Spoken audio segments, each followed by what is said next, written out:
El principio regulador del culto, según la Biblia, se opone al principio eclesial. Se opone al principio eclesial. El principio eclesial sostiene que la Iglesia Católica Romana tiene la autoridad para establecer por sí misma sus propias formas de culto, aunque estas formas sustituyan o contradigan lo que manda la palabra de Dios. Un escritor cristiano explica el principio eclesial de la siguiente manera. El principio sostenido por la Iglesia Católica Romana defiende su inherente prerrogativa de establecer sus propias formas de culto sin considerar si tienen o no un fundamento bíblico. Esto surge del concepto de autoridad de esa iglesia que sostiene que además del texto bíblico coexiste a la par la sagrada tradición. Tradición que se expresa en el juicio corporativo de los obispos de la iglesia, quienes monopolizan toda interpretación.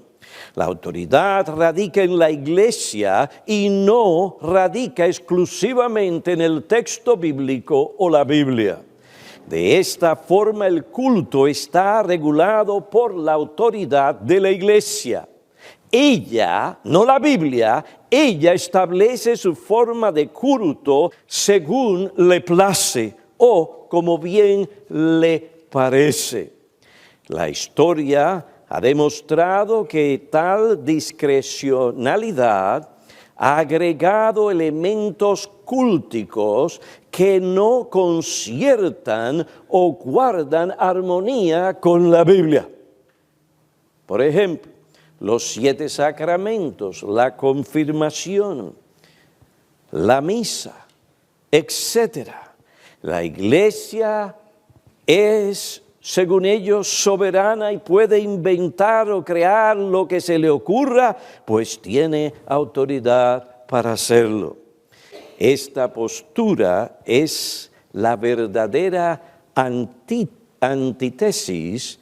Esta postura es la verdadera antítesis del principio regulador del culto cristiano según la Biblia.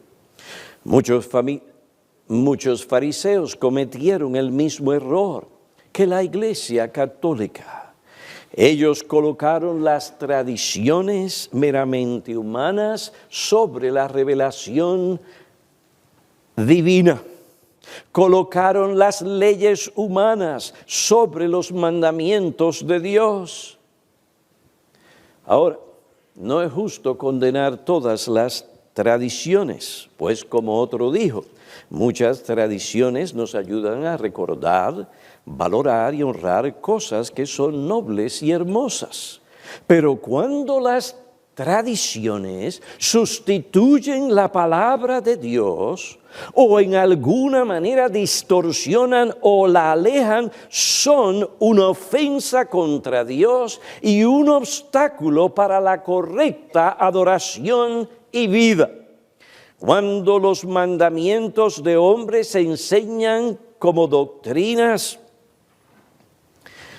la sabiduría del hombre se eleva por sobre la de Dios, lo cual es el mismo origen de pecado.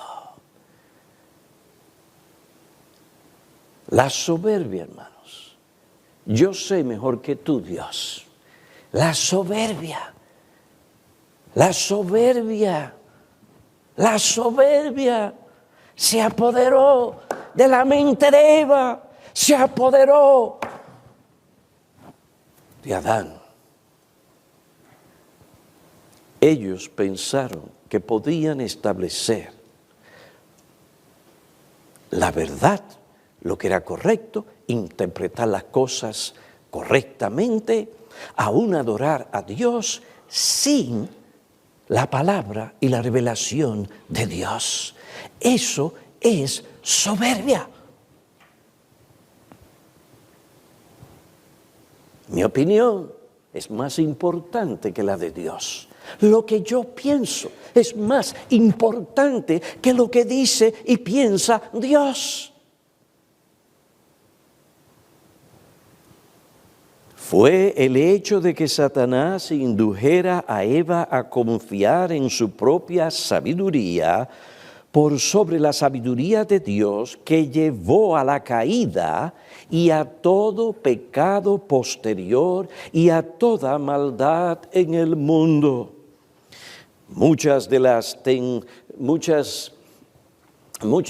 tradiciones, ceremonias, ritos de la Iglesia Católica violan el segundo mandamiento de la ley moral de Dios, que tiene que ver ¿con qué?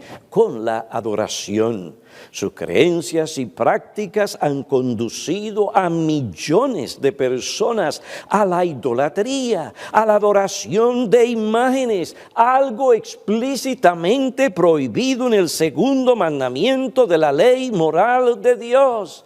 Éxodo capítulo 20, versículos 4 y 5 dice: no te harás ídolo, ni semejanza alguna de lo que está arriba en el cielo, ni abajo en la tierra, ni en las aguas debajo de la tierra. No los adorarás, ni los servirás, porque yo, el Señor tu Dios, soy Dios celoso, que castigo la iniquidad de los padres sobre los hijos hasta la tercera y cuarta generación de los que me aborrecen. Escuchen, hermanos, a Dios no se le puede adorar como uno quiere. Dios dice no a través de imágenes.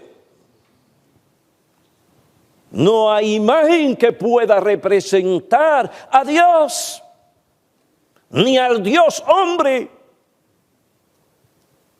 Deuteronomio capítulo 4, versículo 15 y 19. Así que guardaos bien, Dios dijo a su pueblo, ya que no visteis ninguna figura el día en que el Señor os habló en Horeb de medio del fuego.